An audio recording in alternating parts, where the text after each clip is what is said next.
நீ மலையை விட்டு அனுமதிச்ச.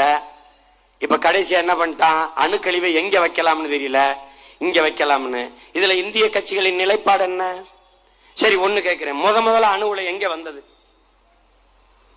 அணு உலை முதலாக எந்த மாநிலத்திற்கு வந்தது? கேரளாவிற்கு. கேரளாவுக்கு வந்தது. ஏன் கேரளாவில் நிறுவப்படல? யார் ஆண்டு கொண்டிருக்கு தொடர்ச்சியா? காங்கிரஸ், கம்யூனிஸ்ட். கொண்டு வந்த தலைவன் யார்? ராஜீவ் காந்தி. அவர் யார்? காங்கிரஸ். ஏன் கேரளாவில் நிறுவ முடியவில்லை? அந்த மண்ணை ஆளுகிற மகன் சொல்லுகிறான், நான் வெளிச்சத்தை வெளிச்சத்தில் வாழ்வதை விடவும் உயிரோட வாழ்வது முக்கியம், எடுத்துட்டு போன்ட்டான். அப்ப எங்க வருது? அப்படியே இங்க வருது. எங்க வருது? இடிந்த கரைக்கு வருது. இங்கே அணு உலையை வைத்தே ஆக வேண்டும் என்று சொன்னவர்கள் யார்?